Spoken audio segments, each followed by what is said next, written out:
क्या आपको शिकायतें मिली हैं या आपने देखा है जो मजहबी जमातें जितनी भी तकसीम करें, इनमें भी ये रुझान हो कि वो सिलेक्टेड अफराद को या इस तरह की तकरीबात मुनक़द करके या उसको एज ए वोट बैंक के तौर पर उसको देखा जाए? सवाल यह है कि जिन्होंने वोट लिया, जिन्होंने आज तक जिनके नाम पर सियासत जो ऐवान इक़्तिदार पे पहुँची, उन लोगों ने जिन्होंने नुमाइंदा बना के भेजा था, उन्होंने अपने उस आवाम के लिए क्या किया? आपने क्या देखा? आपने इंटरव्यू के साथ रिजवी का क्या आपने मतलब कि आपकी ऑब्जर्वेशन या आप इस पर कोई नतीजा देना चाहिए? नतीजा ना भी अपना एक्सपीरियंस। तो मुझे नहीं ये पता था कि ये इंटरव्यू इस हद तक मकबूल होगा। एक जमे गफ़ीर था लोगों का, बहुत ज़्यादा लोग जो उन्हें, मुझे लगता है कि चाहने वालों की उनकी तादाद बहुत ज़्यादा बढ़ रही है। उनसे चीज़ एक जो पूछी जिसका मुझे खदशा है, मैं ये उनसे पूछना चाह रही थी कि जो शिद्दत पसंदी है, मजहबी शिद्दत पसंदी, ये नहीं होनी चाहिए। बिस्मिल्लाहिर्रहमानिर्रहीम। अस्सलाम वालेकुम व्यूअर्स, नादिर बलोच एक नई वीडियो के साथ हाजिर खिदमत हूँ। मेरे साथ मौजूद हैं डॉक्टर सादिया कमाल, जो पिछले 1-2 हफ्तों से जो है सैलाब ज़दगान इलाकों में जो है ट्रैवल किया। सिंध में, जनूबी पंजाब में, कोह सलेमान में बहुत से लोगों को जाकर करीब से देखा और उन मजहबी जमातों को भी देखा कि जो इस वक्त वहाँ पर काम कर रही हैं, और ख़ुद ये कि अवामी नुमाइंदे जो जिनके वोटों पर मुंतखब हो गए वो यहाँ पे पहुँचे, उन्होंने अपनी आँखों से क्या देखा। हाफिज़ साहब रिजवी का भी इंटरव्यू किया और भी बहुत सारी चीज़ें जो इनके अवामी मसाइल हैं उनको उजागर किया।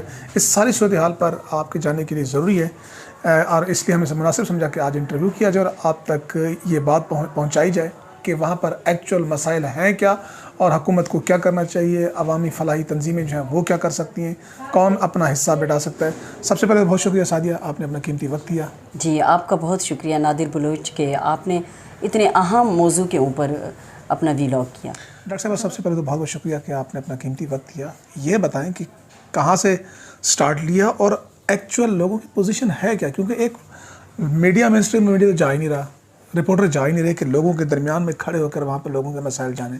आपने अपनी आंखों से क्या देखा है? जी नादिर बलोच, बहुत शुक्रिया कि आपने ये भी जाना कि इस वक्त पानी ज़दा आवाम के ऊपर बात की जाए। देखें, जो अगर मैं ओवरऑल पूरे पाकिस्तान की बात करूं तो पता है कि हमारे यहाँ इस तरह से सैलाब और ये आफतें आती रहती हैं।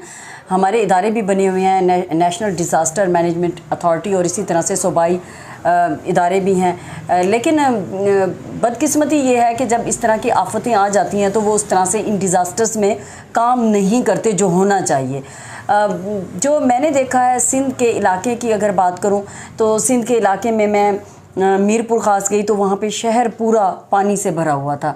इवन के जो आप देख सकते हैं वहाँ पे DPO ऑफिस था, मैंने वो सोशल मीडिया पे दिखाया भी सही। और उसके अलावा मैं उमरकोट गई तो रास्ते में भी सूफ़ी फ़कीर और वहाँ पर जितने लोग थे वो सड़कों के इर्द गिर्द बैठे हुए कैंप लगाए, अपने बच्चों को लिए बेयारो मददगार खुले आसमान तले बैठे हुए थे और इस बात के मुंतज़िर थे कि कहीं से उन्हें इमदाद मिले।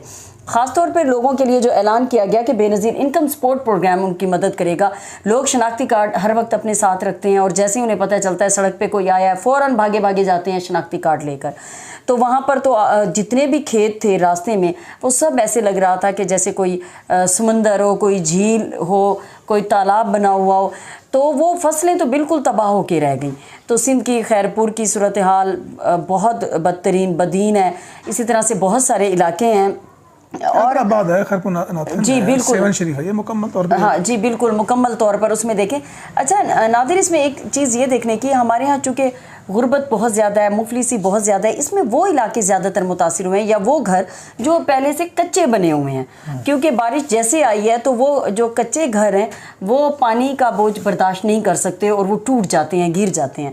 इसी तरह से सराइकी बेल्ट में जब मैं गई हूँ, तौसा जिसको आफत ज़दा करार दे दिया गया, तौसा के इलाके जो सबसे ज़्यादा मुतासिर हुए हैं उनमें बब्बी बस्ती है, मंगरोठा है, सोकड़ है, जलो वाली है और इसी तरह से मतलब शहर जो है वो सिर्फ महफूज रहा है क्योंकि शहर पक्के घर और उस तरह से बने हुए हैं। लेकिन उसके इर्द गिर्द जितनी भी बस्तियां थी वो सब की सब तबाह हो गई। वहाँ पर आप जाके देखें नादिर, मैं हैरान रह गई। मुझे नसरुल्लाह बलोच ने पहले कहा था कि सादिया जब आप जाओगी तो आपको लगेगा कि आप अंधेरों की दुनिया में, और जो हम पढ़ते हैं ना पत्थरों का दौर था, गारों का दौर, वो हकीकतन ऐसा था। आप उन लोगों के चेहरों पे देख लें, आपको उनके चेहरों पे गोश्त नज़र नहीं आएगा। उनके चेहरे बिल्कुल गोश्त से आरी, हड्डियों का ढांचा। इवन के जो नौजवान लड़के थे वो भी इसी तरह से, और कोई भी उस तरह से हेल्दी बंदा नहीं। सादिया ये बताएं कि रीज़न क्या है कि इनके गोश्त पोश्त या इतने कमज़ोरी क्या वजह नज़र आ रही है? देखिए नादिर, सबसे पहली वजह तो ये है कि वहाँ पर जो मुफलिसी है और गुर्बत है वो सबसे मेन वजह है। देखिए वहाँ पर जो खाने की चीज़ें हैं, आप ये देखें कि खाद के बगैर वहाँ गंदुम होती है, छोटी छोटी गंदुम थी, बाजरा है और बेर है, जो बेर आप खाती हैं। और आप यकीन जानिए वो जो आटा है गंदुम को पत्थरों से पीस के, जो चक्की में पीसा जाता था हम सुनते थे, वो उसी तरह से उसको बनाते हैं। और वहाँ पर खाने के तौर पे टमाटर इस्तेमाल नहीं होते। इस वक्त जो सैलाब ज़दगान है उनका सबसे बड़ा मसला क्या है?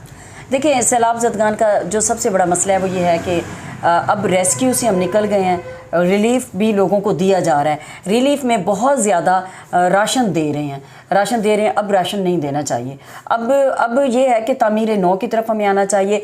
इस वक्त हमारे मुल्क को बहुत इमदाद मिल रही है। UAE, US, चीन, तुर्किया, कितने ममालिक और सबसे बढ़ के लोगों ने बहुत काम किया है। तोसा में 6 दिन तक तो किसी ने भी कोई मदद उस तरह नहीं की, सिर्फ जो मकामी लोग थे वो मदद करते रहे हैं। मैं मंगरोठा और उनकी सोकड़ बस्तियों उनमें गई हूँ और जाके लोगों से पूछा, कोई यहाँ से नहीं गया। मेन स्ट्रीम से तो हमारा बिल्कुल ही गायब था, किसी ने कुछ नहीं दिखाया।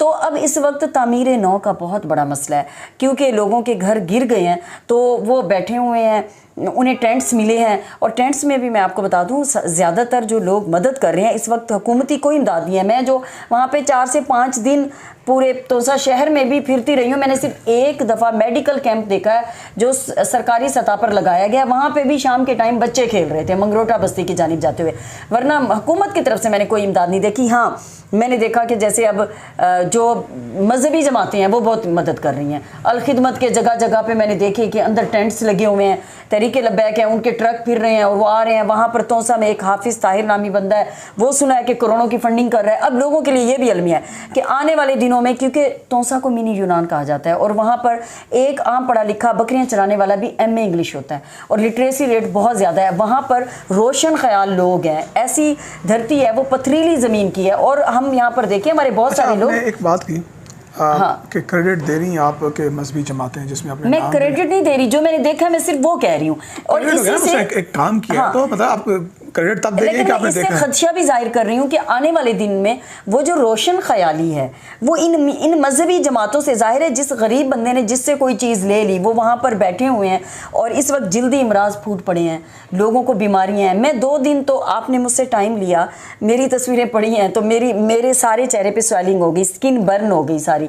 तो वो क्योंकि वहाँ पर जिस तरह से वबाई अमराज हैं और वो जो नए बहती हैं, जब हम कोही सुलेमान पे गए वापसी पर, वो मैं आपसे शेयर करूंगी वीडियो कि आप देखिएगा कि पानी के अंदर से हमें आना पड़ा है और उस पानी की वजह से आप ये देखिए कि कितने इमराज हैं। यहाँ पर एक सवाल बनता है, आपने कहा कि रोशन ख्याली का पहलू जो है वो गायब हो जाएगा। सवाल ये है कि रोशन ख्याल जो अपने आप को कहते हैं वो ज़मीन पर नज़र क्यों नहीं आए और जिन पर खदशा उठाया जाए वो वहाँ पर मौजूद हैं? हाँ, ये भी आपकी बात बिल्कुल दुरुस्त है। मेरे ख्याल में तो इनफरादी तौर पर हर एक ने मदद की है, फलाही इदारे बहुत ज़्यादा हैं, लेकिन इसमें नादिर ये काम बहुत गलत हुआ है कि बहुत सारे लोग जो समझना चाहिए कि बहुत सारी NGOs सिर्फ जा रही हैं, लोग सिर्फ तस्वीरें बनवा रहे हैं और उस चीज़ को कैश किया जा रहा है। आप देते कितना है पता नहीं, उसको रिपोर्ट कितना करते हैं।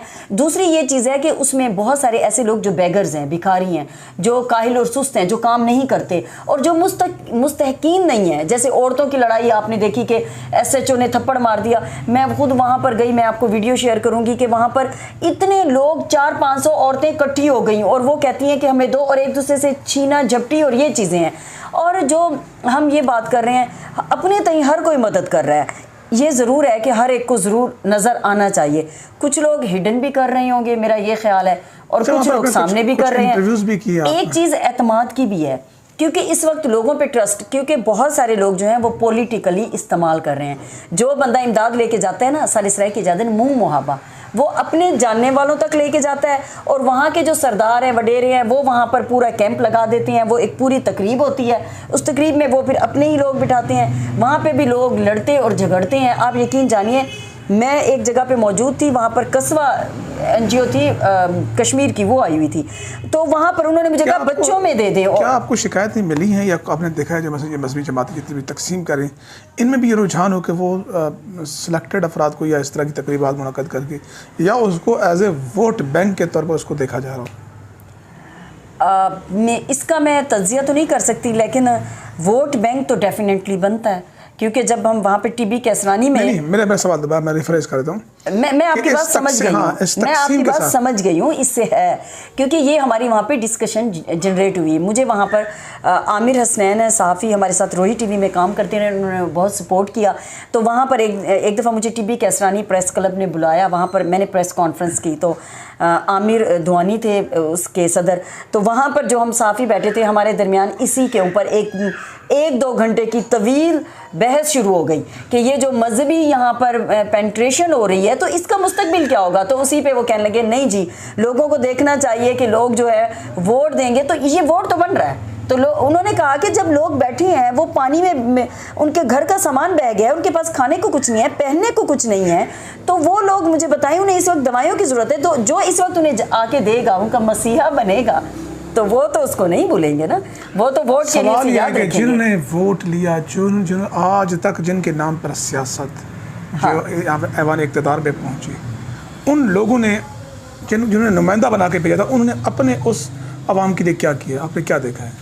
देखिए, मैं जब बब्बी बस्ती में गई हूँ, वहाँ पर एक जगह पे पानी खड़ा हुआ था और 2-3 बच्चों को लाया गया, उनकी जिल्द बिल्कुल ही गल चुकी थी, और वहाँ पर जो पानी था वहाँ पर बाकायदा रेस्क्यू वाले गए और उन्होंने मुझे दिखाया 6 फीट 7 फीट तक वो पानी था, और उसी से लोग गुज़र रहे हैं, आ रहे हैं और जा रहे हैं। तो खुद सोचें कि किस तरह से ये है। और बहुत सारे ऐसे इलाके जो सड़कों पे तो हैं, लोग जाके रिलीफ देते हैं, लेकिन अंदर गांव में, बस्तियों में, क्योंकि कीचड़ है, रास्ते टूटे हुए हैं, ज़मीनी रास्ते मुनक़ता हो गए थे, वहाँ तक लोग नहीं जा रहे। वो हमारे कितने, मैंने बूढ़े देखे, कितने मज़दूर लोग देखे, और वहाँ पर कोई भी अवामी, मुझे तो 5 दिनों में कोई अवामी नुमाइंदा नहीं नज़र आया। कोई MNAs हो, कोई MPAs हो, कोई काउंसलर हो, कोई नाजिम हो, ये हुआ ही नहीं है कि मैंने उनको देखा हो। मैंने वहाँ पर साद रिजवी साहब को देखा है। आपने इंटरव्यू के साथ रिजवी का क्या आपने, मतलब आपकी ऑब्जर्वेशन या आप इस पे कोई नतीजा देना चाहिए? नतीजा ना भी देना, अपना एक्सपीरियंस। साद रिजवी साहब चूँकि ख़वातीन को इंटरव्यू देते नहीं हैं, तो जब पहले उन्हें कहा गया तो उन्होंने कहा कि पहले मुझे बताएं कि कौन लेगा, तो उन्होंने इस बात पे थोड़ी सी हेजिटेट किया। लेकिन मेरे साथ 1-2 ऐसे लोग थे जो उनके सामने जाके खड़े हो गए, तो मैं सलाम किया, तो मैंने कहा आपका इंटरव्यू लेना था, आपने नहीं दिया, तो उन्होंने कहा आएँ आप ले लें आराम से, तो उन्होंने वो इनकार नहीं कर सके। फिर मैंने कहा कि यहाँ तो हम खड़े हैं, तो उन्होंने कहा कि ठीक है, इसी होटल में बैठने की जगह हम वहाँ जाके कर लेते हैं। तो मुझे नहीं ये पता था कि ये इंटरव्यू इस हद तक मकबूल होगा और इस हद तक, तो उस वक्त मेरे जहन में जो चीज़ें आई सैलाब जदगान के हवाले से वो कर रहे हैं। और वहाँ पर जब जितनी देर साद रिजवी रहे हैं, पहले वो सोए हुए थे, तो वहाँ पर कितने लोग वहाँ पे उनका इंतज़ार कर रहे थे, जितने भी मतलब जो लोग मजहबी भी कहना चाहिए या उनसे जो अकीदत रखने वाले थे, वो लोग वहाँ पर आ गए, और एक जमे गफ़ीर था लोगों का, बहुत ज़्यादा लोग जो उन्हें, मुझे लगता है कि चाहने वालों की उनकी तादाद बहुत ज़्यादा बढ़ रही है। मैंने उनसे चीज़ एक जो पूछी जिसका मुझे ख़दशा है, मैं ये उनसे पूछना चाह रही थी कि ये जो शिद्दत पसंदी है, मजहबी शिद्दत पसंदी, ये नहीं होनी चाहिए। मतलब आप काम करें, आप यहाँ के अवाम की मदद भी करें, और ये उनका दूसरा विजिट था, पहला नहीं था। अच्छा। ये उनका दूसरा विजिट था सैलाब के दौरान। जी, सैलाब के दौरान दूसरा विजिट था, और बाकायदा मैंने वहाँ पर 2-3 दिन भरे हुए ट्रक देखे हैं जो उनके बैनर्स के साथ आवेजा थे। मेरे पास उसकी वीडियोस भी हैं, मैं आपके साथ शेयर करूंगी। और वो वहाँ पर उनकी टीमें बाकायदा मौजूद थी, और वो टीमें बगैर किसी तफरीक के, ये नहीं था कि ये उनका वोट है कि नहीं है, क्योंकि उनके तो कोई हल्के नहीं है ना इस वक्त। तो मैंने उनसे पूछा, मैंने उनसे सवाल किया कि आप इन फ्यूचर क्या समझती हैं, आप किसके साथ कोलिब्रेशन करेंगे? तो उन्होंने कहा हम तो पहले भी इस तरह से, जिस तरह थे हम वैसे ही आएंगे।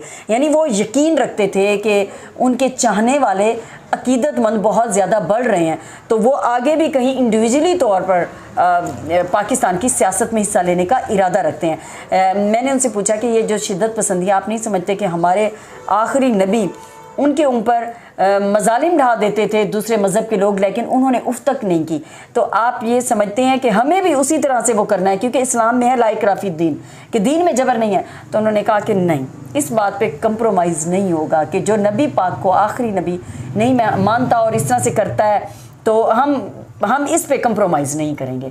तो वो थोड़ी सी चीज़ थी, मुझे ये लग रहा था कि जो उनके चाहने वाले हैं, ज़ाहिर है उन्होंने एक मोटिव बना रखा है।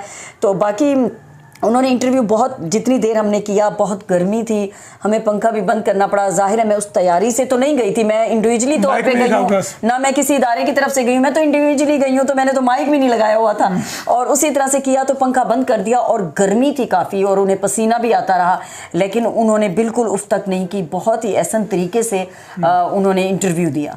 बहुत शुक्रिया सादिया। एक लिहाज से बस एक आखिरी चीज़ कहना चाहूँगी, क्योंकि आपका ये वीलॉग बहुत ज़्यादा देखा जाता है, मैं सिर्फ ये कहना चाहूँगी कि हुकूमत को चाहिए कि इस वक्त इस चीज़ को संजीदा ले, क्योंकि कई लोगों तक जो नहीं है मुस्तहिक, उन तक बार बार इमदाद भी पहुंच रही है और कई ऐसे मुस्तहिक हैं और सफ़ेद पोश हैं जो घरों में बैठे हैं, जो आगे हाथ नहीं फैलाते। फलाही तंजीमें भी बहुत हैं, हमें बाहर के मुल्कों से भी बहुत इमदाद आ रही है। वज़ीर आज़म सैलाब फ़ंड जो है उसमें भी डाला जा रहा है पैसा, एक नहीं कई मैं कहती हूँ कई सैकड़ों हमारे ज़राए हैं। प्लीज़ आप एक स्ट्रेटजी बनाएँ और इन सब लोगों का डाटा लेके इनमें मुनसिफाना यकसा तौर पर तकसीम की जाए। डुप्लीकेशन बहुत हो रही है, जो लोग हैं वो बार और मीडियोकर हैं वो ले रहे हैं, क्योंकि सियासी तौर पर भी लोग उन्हीं लोगों में ले जाते हैं लोगों को जहां पर बार बार तकसीम हो रही है और औरतों की बेहरुमती हो रही है।